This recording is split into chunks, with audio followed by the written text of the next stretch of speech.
ഇന്ത്യയിലെ ജനങ്ങളായ നാം ഈ വാചകത്തോടെയാണ് നമ്മുടെ ഭരണഘടന തുടങ്ങുന്നത്. ഇന്ത്യയെ ഒരു പരമാധികാര സോഷ്യലിസ്റ്റ് മതേതര ജനാധിപത്യ റിപ്പബ്ലിക്കായി കെട്ടിപ്പടുക്കുകയും എല്ലാ പൗരന്മാർക്കും സമത്വവും നീതിയും സ്വാതന്ത്ര്യവും ലഭ്യമാക്കുകയും സാഹോദര്യം വളർത്തുകയുമാണ് ഇന്ത്യയുടെ ലക്ഷ്യമെന്ന് ഭരണഘടനയുടെ ആമുഖത്തിൽ വ്യക്തമാക്കിയിരിക്കുന്നു. ആമുഖത്തിൽ പ്രഖ്യാപിക്കപ്പെട്ട ലക്ഷ്യത്തിലേക്ക് ഇന്ത്യയെ നയിക്കാനുള്ള കടമ ആർക്കാണ്? ഇന്ത്യയിലെ ജനങ്ങളായ നമുക്ക് തന്നെ. ഭരണഘടനയിലെ കെട്ടും മട്ടും ഉള്ളടക്കവും നമ്മുടെ കടമകൾ വ്യക്തമാക്കുന്നുമുണ്ട്. ഭരണഘടനയുടെ 1-ാം ഭാഗത്തിൽ ഇന്ത്യയിൽ ഏതെല്ലാം പ്രദേശങ്ങൾ ഉൾപ്പെടുമെന്ന് വിവരിച്ചിരിക്കുന്നു. 2-ാം ഭാഗം നമ്മുടെ പൗരത്വത്തിൻ്റെ അടിസ്ഥാനങ്ങൾ എന്തൊക്കെയാണെന്ന് പറയുന്നു. 3-ാം ഭാഗത്തിൽ നമ്മുടെ മൗലികാവകാശങ്ങളാണ് പ്രതിപാദിച്ചിട്ടുള്ളത്. 4-ാം ഭാഗത്തിൽ നിർദ്ദേശക തത്വങ്ങളും ഭാഗം 4A-യിൽ മൗലിക ചുമതലകളും എന്തൊക്കെയാണെന്ന് പറഞ്ഞിരിക്കുന്നു.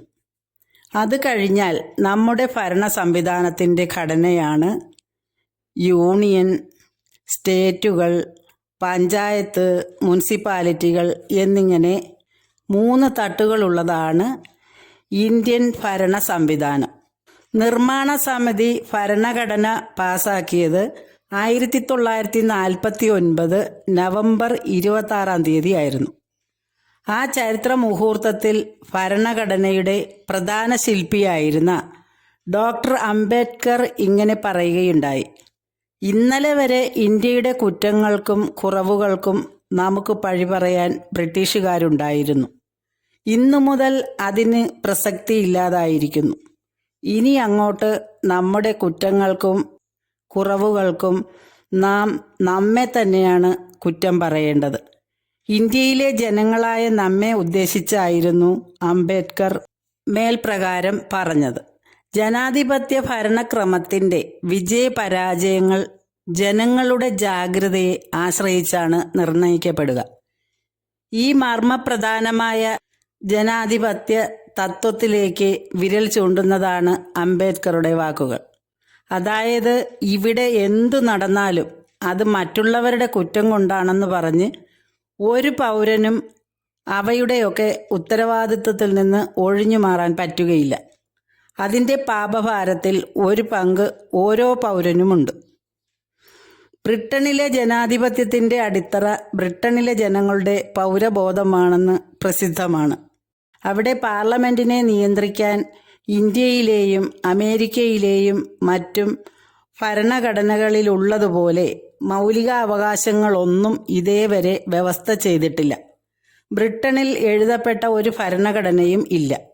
എന്നിട്ടും ബ്രിട്ടീഷ് ജനാധിപത്യം ശക്തമായി നിലനിൽക്കുന്നത് ജനങ്ങളുടെ പൗരബോധം കൊണ്ടും ജനാധിപത്യ സ്ഥാപനങ്ങളുടെ കാര്യക്ഷമത കൊണ്ടുമാണ്. ഇന്ത്യയിലെ വിദ്യാസമ്പന്നർ പോലും നാട്ടിൽ നടക്കുന്ന എല്ലാ കൊള്ളരുതായ്മകളുടെയും നേർക്ക് കണ്ണടയ്ക്കുകയാണ് ചെയ്യുന്നത്. പ്രതികരിക്കാൻ മുന്നോട്ട് വരുന്നവർ വിരലിലെണ്ണാൻ മാത്രമേ ഉള്ളൂ. ഇതിനൊരു പ്രധാന കാരണം നിയമപരമായ നിരക്ഷരതയാണ്. വിദ്യാസമ്പന്നരിൽ പോലും അധികം പേരും നിയമപരമായി നിരക്ഷരരാണ്.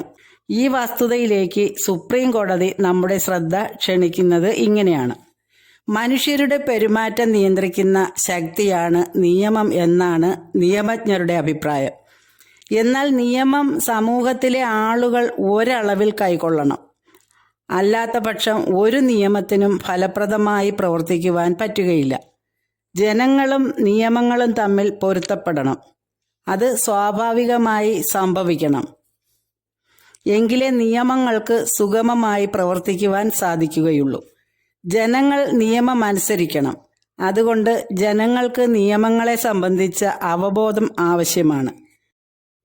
നിയമങ്ങൾ ആര് ഉണ്ടാക്കുന്നു? എന്തിനു വേണ്ടിയാണ് നിയമങ്ങൾ? ഇക്കാര്യങ്ങൾ ജനങ്ങൾ അറിയണം.